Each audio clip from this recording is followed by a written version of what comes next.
मेरा नाम पूर्वी है। आज मैं आप लोगों को अपनी आँखों से हुई एक धोखे के बारे में बताने जा रही हूँ। मेरी आँखों का यह धोखा मेरी ज़िंदगी की सबसे बड़ी गलती बन गया था।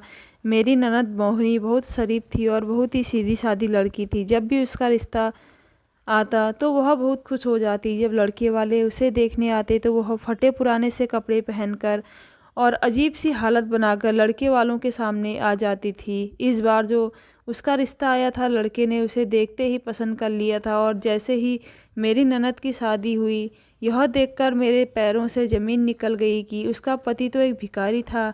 ये बात तब की है जब मेरी शादी नहीं हुई थी। मैंने अपने पूरे कॉलेज में टॉप किया था और मम्मी और पापा के वादे के मुताबिक अगर मैंने टॉप किया तो मेरे पापा मेरा एडमिशन यूनिवर्सिटी में करवा देंगे और इसी खुशी की वजह से मेरे पाँव ज़मीन पर नहीं टिक रहे थे। कॉलेज से आते ही मुझे बस अपने पापा का बड़ी बेसब्री से इंतज़ार था कि कब वह अपनी दुकान से वापस आएँ, मैं उनको यह गुड न्यूज़ सुनाऊँ। अभी मैं अपनी मम्मी के पास बैठी हुई थी, यह सोच रही थी। थोड़ी देर बाद मेरे पापा काम से लौट आए। मैं अपने पापा की लाडली थी और उनकी छोटी बेटी थी। मेरे 2 भैया थे और मेरी 2 बहनें जिनकी शादी हो चुकी थी। एक बड़े भैया की भी शादी हो चुकी थी। अभी एक छोटे भैया और मैं, हम 2 भाई बहन कुंवारे थे। मेरे पापा मुझसे बहुत प्यार किया करते थे। जैसे ही मैं अपने कमरे से निकलकर नीचे हॉल में पहुंची तो यह देखकर हैरान रह गई थी कि मेरे पापा नहीं बल्कि मेरे भैया आए थे, जिसकी आवाज़ को मैं पापा समझ रही थी। मैंने भैया से कुछ नहीं कहा और खामोश रही।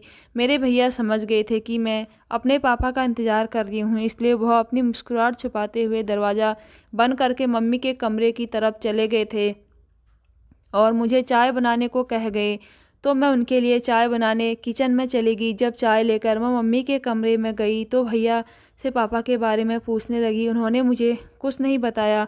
मेरे कई बार पूछने पर भी वह मेरे साथ मजाक कर रहे थे और मुझे पापा के बारे में नहीं बता रहे थे। फिर मुझे गुस्सा आ गया और मैं गुस्से से आकर पापा के बारे में पूछा, भैया आप क्यों मजाक कर रहे हो? बताते क्यों नहीं हो पापा कहाँ हैं और इतनी देर हो गई है, पापा अभी तक घर क्यों नहीं आए? पहले तो भैया मम्मी की तरफ देखकर हंसने लगे, फिर मेरी तरफ देखकर कहने लगे, पूर्वी आज दुकान पर कस्टमर ज़्यादा हैं इसलिए पापा आज थोड़ी लेट आएंगे। जाओ तुम खाना खाकर सो जाओ, तुम्हें नींद आ रही होगी। भैया ने यह बात इतने सीरियस होकर कही थी कि ना चाहते हुए भी मुझे उनकी बात पर यकीन करना पड़ा और ऊपर कमरे की तरफ जाने लगी थी। फिर मैंने सोचा कि इतनी जल्दी मुझे नींद नहीं आएगी, इसलिए मैं दोबारा जाकर मम्मी के कमरे में भैया और मम्मी के पास बैठ गई। मम्मी और भैया मुझे हैरान नज़रों से देखने लगे, कहने लगे, क्या हुआ, सो जाओ जाकर, तुम्हें अभी तक नींद नहीं आ रही है? मैंने तुमसे कहा तो वह पापा आज लेट आएंगे। मैंने कहा कोई बात नहीं, मुझे इतनी जल्दी नींद नहीं आती, मैं आप लोगों के साथ बैठकर यहाँ पर पापा का इंतज़ार कर लेती हूँ। इतनी ही देर में दरवाजे की बेल बजने लगी। मैं फ़ौरन ही भागकर दरवाज़ा खोलने के लिए चली गई। दरवाज़ा खोलते ही मेरे पापा मुस्कुरा रहे थे और मुझे देख रहे थे। मैं उनको देखकर खुश हो गई और फ़ौरन उनके गले लग गई। वह भी मुझे देखकर हंस रहे थे, जैसे उन्हें पता हो कि मैं उनके इंतज़ार में थी और मैं ही दरवाज़ा खोलने वाली हूँ। मैंने अपनी खुशी की वजह अपने पापा को बता दी। वो भी बड़ी खामोशी से मेरी बात को सुन रहे थे। शायद उन्हें पता था कि मुझे यही बात उनसे कहनी थी। मेरे पापा को अंदर बुलाया और उनसे कहने लगी, पापा आप तो आज लेट आने वाले थे। पापा कहने लगे, तुम्हें ऐसा किसने कहा? मैंने कहा ऐसा तो मुझे भैया बता रहे थे। भैया पापा को देखकर हंसने लगे और कहने लगे, पापा मैं पूर्वी के साथ मजाक कर रहा था। मेरे पापा से यही शर्त लगी हुई थी कि अगर मैंने कॉलेज में टॉप किया तो पापा मेरा यूनिवर्सिटी में एडमिशन करवाएंगे। अब पापा को अपनी शर्त पूरी करनी थी, इसलिए उन्होंने मेरा एडमिशन शहर की अच्छी यूनिवर्सिटी में करवा दिया था और पापा ही मुझे यूनिवर्सिटी लेकर आते थे और यूनिवर्सिटी छोड़कर चले जाते थे।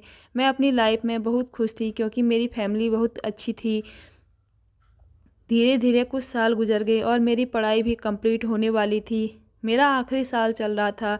यूनिवर्सिटी में मेरी मुलाकात एक लड़के के साथ हो गई। वह देखने में काफ़ी हैंडसम था। उसने बातों ही बातों में मुझसे फ्रेंडशिप कर ली और हमारी फ्रेंडशिप धीरे धीरे प्यार में बदल गई। आज हमारी फेयरवेल पार्टी थी और उस दिन उसने मुझे शादी के लिए प्रपोज कर दिया था और कहा था कि वो मेरे घर रिश्ता भेजना चाहता है। उस लड़के का नाम प्रतीक था।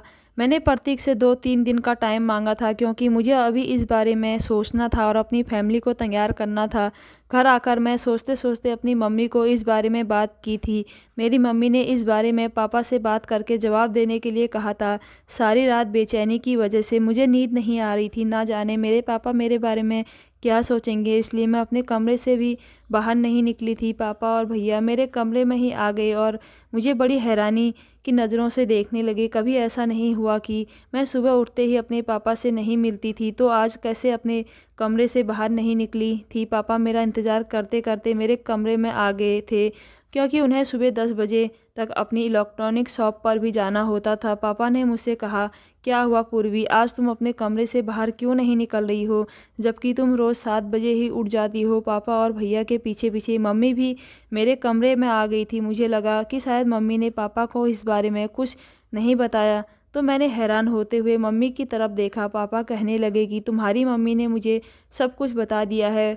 मैंने पापा से कहा, मेरी आपको फेस करने की हिम्मत नहीं हो रही थी। पापा ने कहा, यह कोई गलत बात नहीं है बेटी, तुमने हम अपनी पसंद के बारे में बताया और यह अच्छी बात है।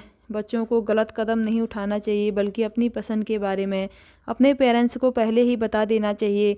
तुम उस लड़के को कॉल करो और उससे कहो कि इस संडे को अपनी फैमिली को हमारे घर तुम्हारा रिश्ता लेकर भेज दे।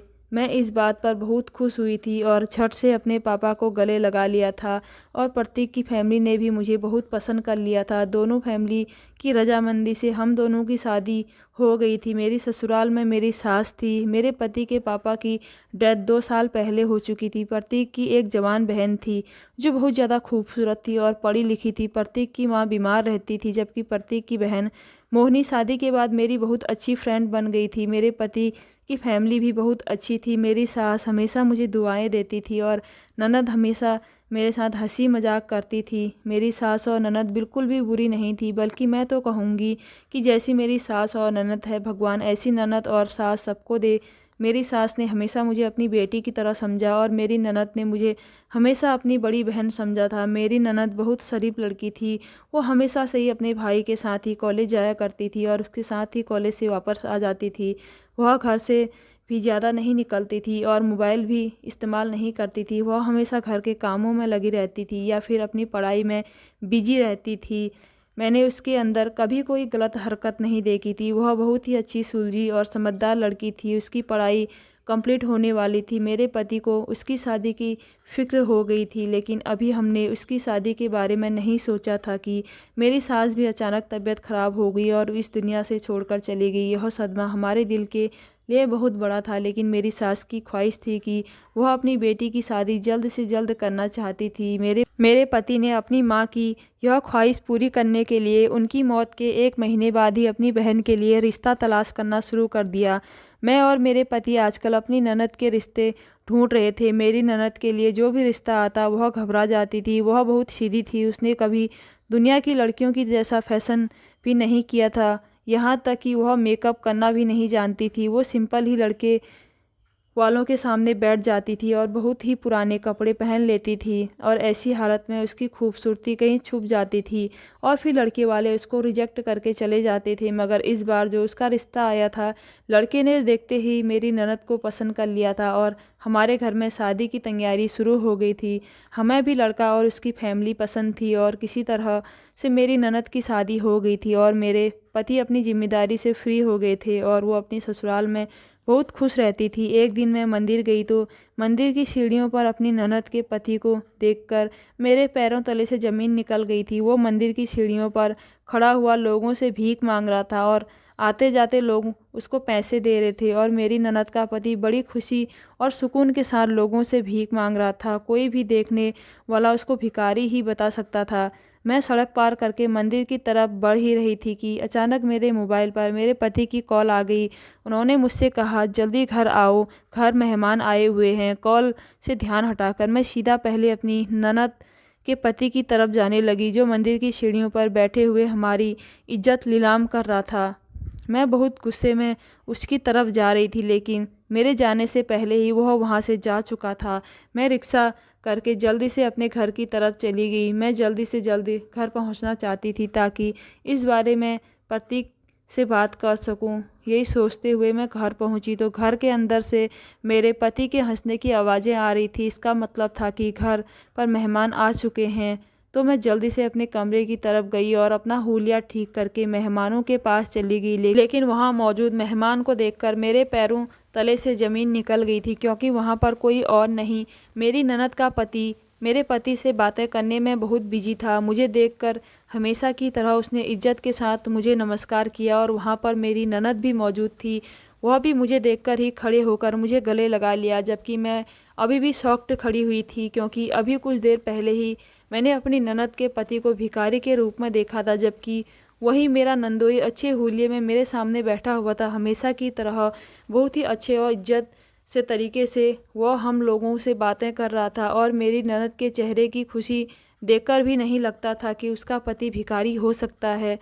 अपना बड़ा सा बंगला, बड़ी सी कार और बहुत सारे सोने के जेवर पहने हुए उसे देखकर नहीं लगता था कि वह अपने ससुराल में खुश नहीं है। लेकिन मैं उस इंसान की शक्ल को नहीं भूल पा रही थी जिसको मैंने मंदिर की सीढ़ियों पर बैठे हुए देखा था।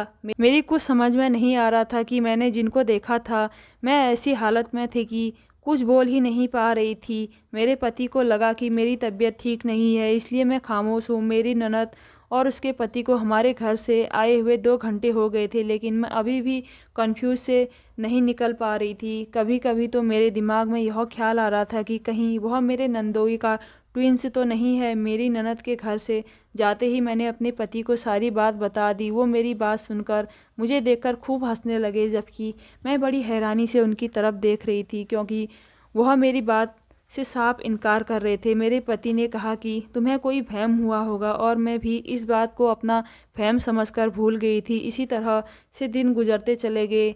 दिन अच्छे तरीके से गुजर रहे थे, किसी चीज़ की कोई परेशानी नहीं थी। मैं अपने पति के साथ बहुत खुश थी और मेरी ननद भी अपने ससुराल में बहुत खुश थी। लेकिन 1 साल बाद यह कहानी फिर से दोहराई गई।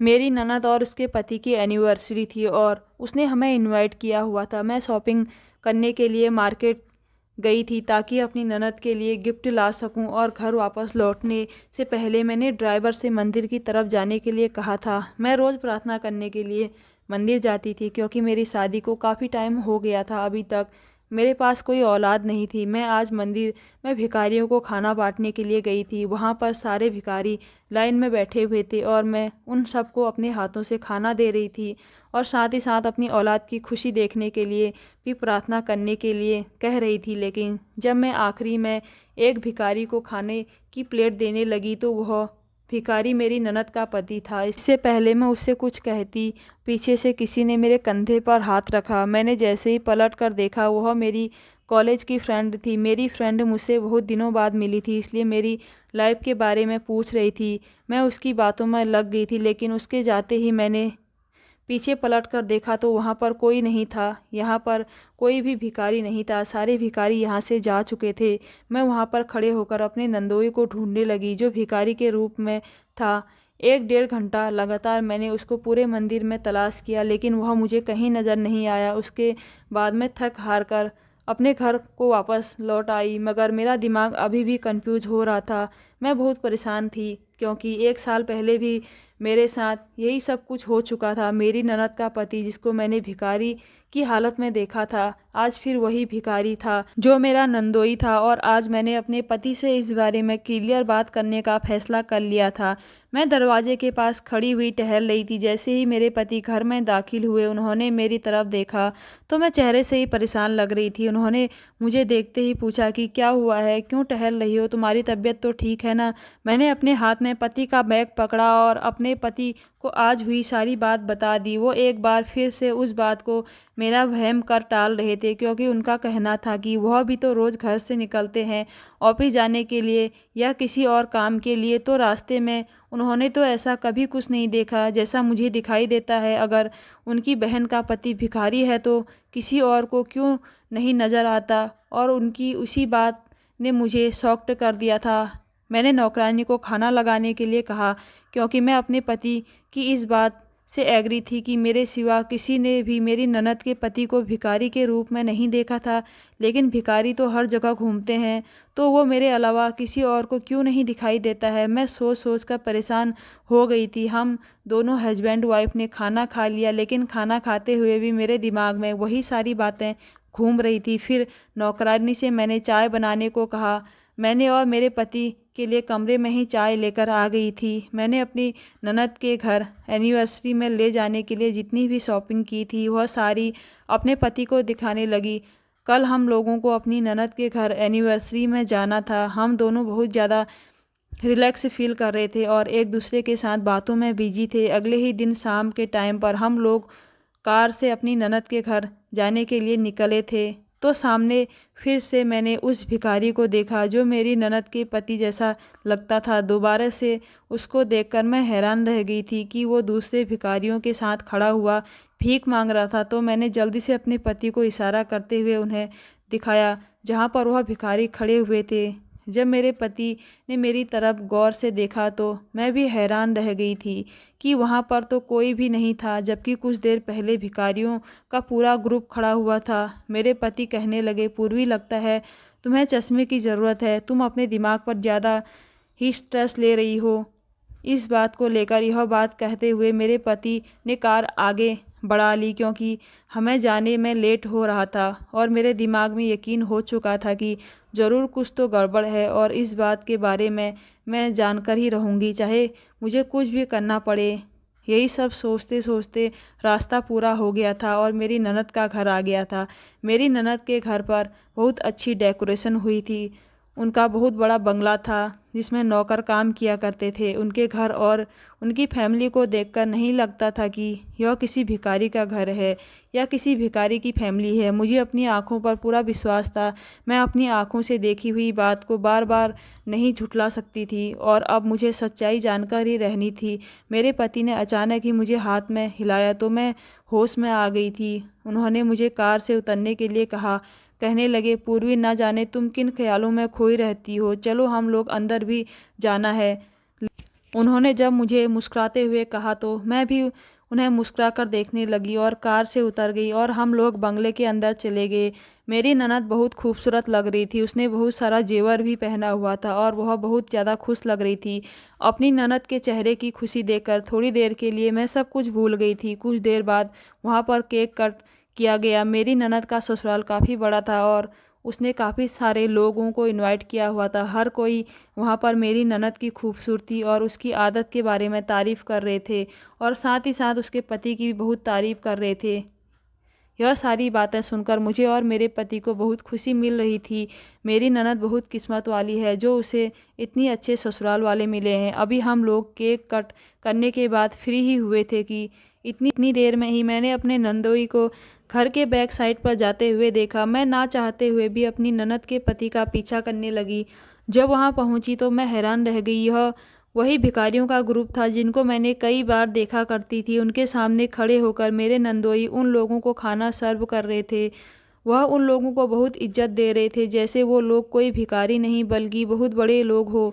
मैं यही सोच रही थी कि मैं इसके बारे में अपने ननद के पति से पूछ लूं, लेकिन फिर मेरे दिल में यह ख्याल भी आता कि कहीं उनको बुरा ना लग जाए, उन्हें ऐसा ना लगे कि भाभी शक कर रही है। यह सोचकर मैं पीछे पलटने लगी तो उसी वक्त मेरे नंदोई ने पीछे पलट कर देखा तो मैं हैरान रह गई थी, जबकि मेरा नंदोई मुस्कुराते हुए मेरी तरफ देख रहे थे और कहने लगे, भाभी आप यहाँ क्या कर रही हो, क्या हुआ, आपको कुछ चाहिए? मैंने कहा नहीं नहीं मुझे कुछ नहीं चाहिए, बस वह मेरा दिल थोड़ा घबरा रहा था। मैंने सोचा कि यहीं कहीं टहल लेती हूँ।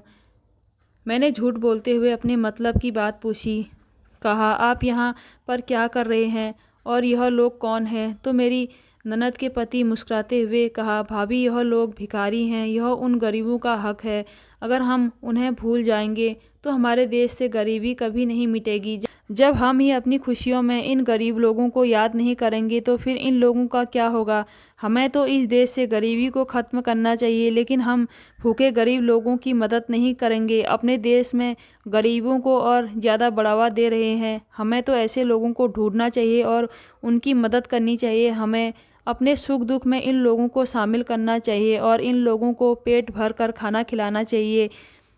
इनकी हर ज़रूरत को पूरा करना चाहिए। भाभी, मुझे गरीबों को खाना खिलाते हुए बहुत खुशी मिलती है। मुझे बहुत खुशी मिलती है जब कोई मेरी वजह से पेट भर के सोता है। अगर भगवान ने मुझे इस काबिल बनाया है तो फिर मैं क्यों ना इन गरीबों की मदद करूं। यही वजह है कि मैं अपने सुख दुख में इन लोगों को याद करना नहीं भूलता।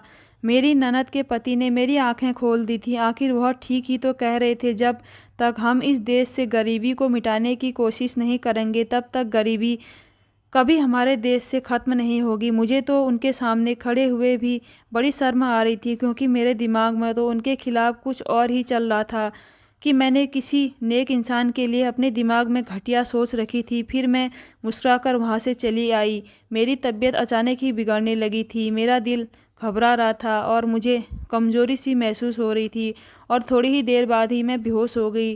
तो सब मेरी फिक्र में पागल होने लगे। मेरी ननद के पति ने जल्दी से फ़ोन करके डॉक्टर को बुलाया कि मेरी ननद और उसकी नंदें मेरे हाथ पैर सहला रही थी और मेरे पति टेंशन में इधर उधर टहल रहे थे। जब डॉक्टर आए, उन्होंने मेरा चेकअप किया तो उन्होंने एक ऐसी खबर सुनाई कि जिसे सुनकर भी लोग वहाँ पर टेंशन में थे, सबके होंठों पर मुस्कुराहट आ गई थी। डॉक्टर ने बताया कि मैं प्रेग्नेंट हूँ। यह सुनकर मेरे पति भी बहुत ज़्यादा खुश हो गए थे, लेकिन साथ ही साथ डॉक्टर ने ब्लड प्रेशर लो भी बताया और मुझे आराम करने के लिए कहा। डॉक्टर ने मुझे ज़्यादा से ज़्यादा आराम करने के लिए कहा था और मुझे नींद पूरी करने के लिए कहा था। वैसे भी मुझे बहुत नींद आ रही थी और मैं सो गई, और मैं बहुत देर बाद जागी थी, जिसकी वजह से उस रात मुझे अपनी ननद के घर ही रुकना पड़ गया। उस रात मेरे ननद और उसके ससुराल वालों ने हमारी खूब खातिरदारी की थी। काफ़ी टाइम तक तो हम सब लोग आपस में बातें करते रहे और उसके बाद अपने अपने कमरों में सोने के लिए चले गए। रात के करीब 3 बज रहे थे जब मेरी प्यास की वजह से मेरी आंखें खुल गई थी। मैंने इधर उधर देखा तो मैं जगह को पहचानने की कोशिश कर रही थी, क्योंकि मेरे सर में बहुत तेज़ दर्द हो रहा था और मुझे कुछ ठीक से याद नहीं आ रहा था। हल्की हल्की रोशनी होने की वजह से कुछ समझ में नहीं आ रहा था, मगर अपने बराबर में अपने पति को सोता हुआ देखकर मैंने थोड़ी अंदर हिम्मत आ गई थी और मेरे दिमाग में काम करना शुरू कर दिया। तो पता चला कि मेरी तबीयत ठीक नहीं थी और मैं यहीं पर सो गई थी, और उस टाइम मैं अपने घर नहीं बल्कि अपने ननद के घर हूँ। मुझे बहुत तेज़ प्यास लग रही थी। साइड टेबल पर जग रखा हुआ था, लेकिन उसमें पानी नहीं था। शायद रखना भूल गए होंगे। मैंने सोचा अपने पति से पानी लाने के लिए बोल देती हूँ, लेकिन मेरे पति बहुत ज़्यादा गहरी नींद में सो रहे थे, इसलिए मैंने उनको उठाना बेहतर नहीं समझा। सोचा कि खुद ही जाकर पानी ले आती हूँ। धीरे धीरे चलकर मैं कमरे से निकल आई। थोड़ी ही दूर पर मुझे किचन नज़र आया। मैंने जल्दी से पानी पिया और कमरे की तरफ आने लगी। तभी अचानक मुझे किसी के बातें करने की आवाज़ें आ रही थी। यह मेरी ननद का कमरा था। वो दोनों पति पत्नी आपस में कुछ बातें कर रहे थे। मेरी ननद अपने पति से कुछ कह रही थी, लेकिन मुझे कुछ ठीक से सुनाई नहीं दे रहा था। तो मैंने थोड़ा सा आगे बढ़कर उनकी बातें सुनने की कोशिश की। मुझे उन लोगों की बातें तो नहीं सुननी चाहिए थी, यह गलत था, लेकिन जो मैंने सुना वह बहुत हैरत में डालने वाली बातें थी। वो अपने पति से कह रही थी कि आप प्लीज़ जल्दी घर आ जाया करो, मुझे आपकी फ़िक्र लगी रहती है। मेरी ननद अपने पति से यह बात कह रही थी। वो कहने लगा, मोहिनी तुम इस बात की टेंशन मत लिया करो, तुम ज़्यादा देर तक मेरा वेट मत किया करो और सो जाया करो। मेरा तो यह रोज़ का काम है। आखिर तुम कब तक मेरा इंतज़ार करती रहोगी? वैसे भी तुम्हारी तबीयत ठीक नहीं रहती है, मुझे देर हो जाती है, तो तुम परेशान मत हुआ करो। मेरी ननद अपने पति की बातों पर मुस्कुरा रही थी। उसने अपने पति से कहा, अच्छा मेरी बात सुनो, मुझे लगता है भाभी को आप पर शक हो गया है, तो आप उनके सामने थोड़ी सावधानी बरता करो। उनके पति ने कहा, ठीक है, अब काफ़ी रात हो चुकी है, सो जाते हैं। यह कहकर उन्होंने अपने कमरे की लाइट बंद कर ली और मैं भी अपने कमरे की तरफ आ गई।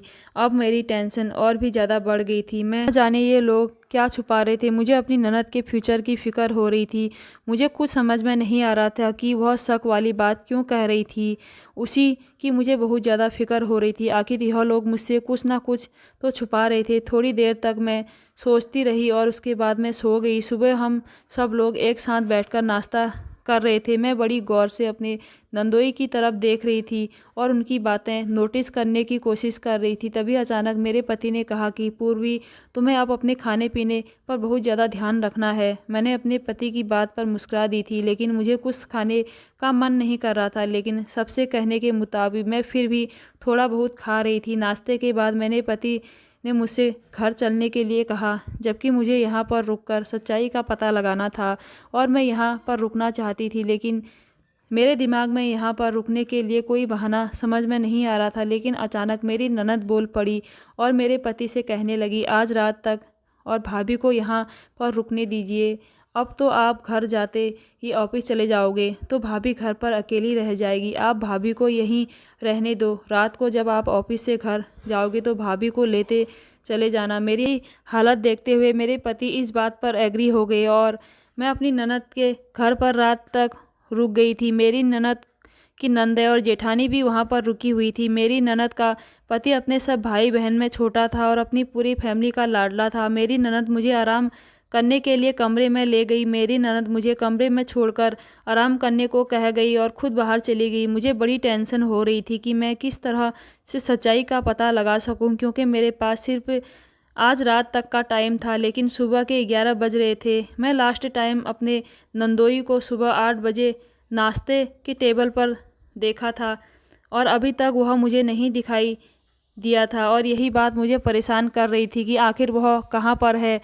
यही सब सोचते हुए मैं बेड से उठकर टहल रही थी और मैं खिड़की में खड़ी हो गई। मुझे मेरा नंदोई घर के बैक साइड की तरफ दिख रहा था और साथ में उसके साथ वही भिखारियों का ग्रुप भी मौजूद था, मगर आज उन लोगों ने अच्छे कपड़े पहने हुए थे और वो लोग एक कमरे के अंदर चले गए। मुझे कुछ गलत होने का एहसास हो रहा था और चुपचाप खड़े हुए वहाँ से सब कुछ देख रही थी। कुछ देर बाद जब वह लोग कमरे से बाहर निकले तो मेरे पैरों तले से ज़मीन निकल गई। जब वो लोग बाहर निकले तो भिखारियों के कपड़े पहने हुए थे और सब लोग लाइन से खड़े थे, लेकिन मेरा नंदोई उन लोगों को कुछ समझा रहा था। ऐसा लग रहा था जैसे वह उन लोगों को किसी चीज़ की ट्रेनिंग दे रहा था। मैं बहुत कंफ्यूज थी कि आखिर यह सब कुछ क्या हो रहा था। वो उन्हें किसी परफेक्ट ट्रेनर की तरह समझा रहा था और वो उनकी बात मान रहे थे। दूर होने की वजह से ज़्यादा समझ में कोई बात नहीं आ रही थी। अब मेरा नंदोई हाथ में मैप लेकर उन्हें कुछ समझा रहा था। वो शायद उनका काम करने का तरीका समझा रहा था। लगभग आधा घंटा मेरे नंदोई ने उन्हें ट्रेनिंग दी, जबकि मुझे उस पर बहुत ही गुस्सा आ रहा था और दिल कर रहा था कि अभी उनकी सारी सच्चाई सबके सामने खोल दूं। जो अमीर और जवान होने के बावजूद भी लोगों को लूट रहा था, वो लोग अपने अपने हुलिये बदल कर दूसरे दरवाजे से निकलकर बड़ी वैन में बैठकर चले गए। तो मैं भी वहाँ से हट गई और बेड पर आकर लेट गई। इतना सब कुछ देखने के बाद मेरे सर में दर्द और भी ज़्यादा होने लगा था। मुझे हैरत इस बात पर हो रही थी कि मेरी ननद अपने पति का कैसे साथ दे सकती है। अभी के यही सब सोच रही थी कि सोचते सोचते ही मैं सो गई। लगभग 1 घंटे तक मैं कमरे में लेटी हुई सोती रही। जब मुझे ज़ोर ज़ोर से रोने की आवाज़ सुनाई दी थी तो मेरी आँख खुली और मैं जल्दी से अपने कमरे से बाहर निकली और सामने जो हो रहा था वो देखकर तो मुझ पर आसमान ही टूट पड़ा, क्योंकि मेरी ननद बेहोश पड़ी हुई थी और सारे घर वाले रो रहे थे। मैं जल्दी से अपनी ननद के करीब गई और उसे होश में लाने की कोशिश करने लगी। मैंने पूछा, ये सब क्या हो रहा है? मोहिनी बेहोश कैसे हो गई? तो उसके ससुराल वालों ने बताया कि जहाँ इसका पति काम कर रहा है वह फैक्ट्री में आग लग गई है। यह बात सुनते ही मेरे कदमों तले ज़मीन निकल गई थी। कुछ देर पहले हंसी मजाक से भरा घर गम में बदल गया, जबकि मुझ में तो इतनी भी हिम्मत नहीं थी कि मैं बता सकूं आपका बेटा काम फैक्ट्री में नहीं बल्कि भीख मांगने के लिए गया था। मेरे पति भी यह खबर सुनकर ऑफिस से सीधे मेरी ननद के घर चले आए और अपनी बहन की हालत देखकर उनकी भी हालत नाजुक हो गई।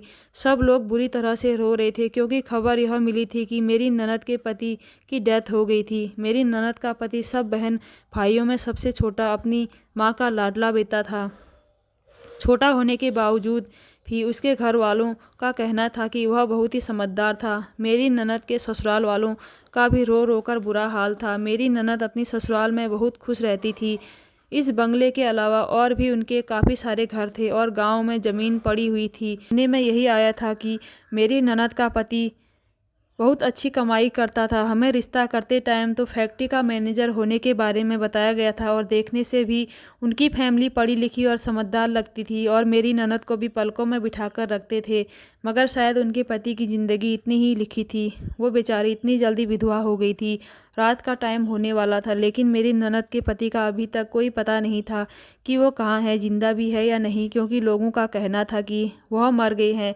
मेरी ननद ने रो रो कर अपनी हालत ख़राब कर ली थी। सब लोग भी बहुत ज़्यादा बुरी तरह से रो रहे थे। रात के 10 बज गए थे, लेकिन मेरे ननद के पति का अभी तक कोई पता नहीं था कि तभी बाहर से आते लोगों ने सबका ध्यान बटा दिया था। जो सब ने देखा वह सब लोग देखते ही रह गए और देखने वालों को अपनी आंखों पर यकीन नहीं आ रहा था, क्योंकि सामने ही मेरे ननद का पति और उसके साथ काफ़ी सारे लोग जो भिखारी बन के उनके साथ गए थे वह भी उनके पीछे ही खड़े हुए थे, जबकि हम सब आंखें खोलकर उनको देख रहे थे कि यह हकीकत है या सपना। सबसे पहले मेरी ननद ने दौड़कर अपने पति के गले लग गई और अपने पति को छू छू कर यकीन करने की कोशिश कर रही थी कि उनके सामने उनका पति ही खड़ा है या फिर यह उनकी आंखों का धोखा है। जबकि मेरे नंदोई ने मुस्कुराकर उसे यकीन दिलाने की कोशिश की वह का अपना पति ही है। फिर सब लोग मेरे नंदोई के करीब गए और उनके हाल पूछने लगे। मैं भी अपने नंदोई की तरफ गई और बड़ी हैरानी से उनकी तरफ देख रही थी। तो वो सबको अपने पास बैठकर साथ होने वाले हादसे के बारे में बताने लगा और मेरी तरफ देखकर कहने लगा, भाभी मैं जानता हूँ आप पहले दिन से ही मुझ पर शक कर रही थी कि कैसे मैंने आपकी ननद को पसंद कर लिया, जबकि दूसरे लोग आपकी ननद के सादेपन को देखकर इनकार कर दिया करते थे। जब मैंने आपकी ननद को एक्सेप्ट कर लिया, क्योंकि मुझे सिंपल लड़की की तलाश थी जो सीधी सादी और मासूम सी हो, जो दुनिया के दिखावे से बिल्कुल अलग हो। लेकिन जब मैं मोहिनी को पहली बार देखा तो मैं उसकी तरफ खींचा चला गया। मुझे हमेशा ही ऐसी लड़की की तलाश थी और वह सारी क्वालिटी मेरी पत्नी के अंदर मौजूद थी। तभी मैंने मोहिनी को पसंद किया।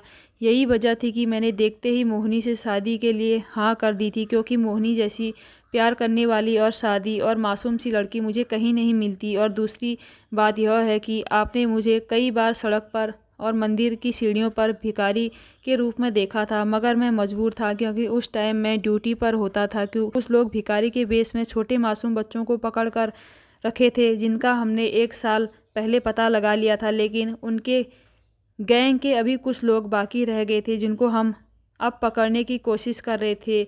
इसी सिलसिले में मुझे अपने ऑफिसर्स के साथ मिलकर उनके जैसे ही हुलिये में उनकी तलाश करनी थी और उनको सज़ा दिलवानी थी, जो छोटे बच्चों की ज़िंदगियों के साथ खिलवाड़ कर रहे थे। और आज शाम ही हमें पता चला था कि एक स्कूल में जहां पर वह लोग बच्चों को उठाकर लेकर जाएंगे, आप लोगों को गलत खबर मिली थी। फैक्ट्री में आग लग गई थी, जबकि ऐसा कुछ नहीं था। हम लोग उनका पीछा करते हुए जब उनके अड्डे पर पहुंची तो उन्होंने हमें मारने की कोशिश की, लेकिन हमारे साथियों ने जैसे तैसे उन लोगों को अरेस्ट कर लिया और अब तो वो लोग जेल में है। मेरी गलती रही भाभी, मैंने आप लोगों को अपने जॉब के बारे में नहीं बताया कि सीबीआई ऑफिसर हूँ, जबकि मेरी पत्नी इस बारे में सब जानती है। मैं अपनी फैमिली को खतरे में नहीं डाल सकता था, क्योंकि हमारे दुश्मन हमारे परिवार की ताक में लगे रहते हैं। इसलिए मुझे माफ़ कर देना, मैं अपने बिहेवियर से बहुत शर्मिंदा हूँ। मेरे नंदोई ने जब मुझसे माफ़ी मांगी तो मैं भी शर्म से पानी पानी हो गई कि कैसे मैं अपने नंदोई पर शक किया। वह तो एक सीबीआई ऑफिसर हैं और मैंने इतने होनहार ऑफिसर पर शक किया, मगर मैं अपनी ननद के लिए फ़िक्रमंद हो रही थी, शायद यह इसलिए था।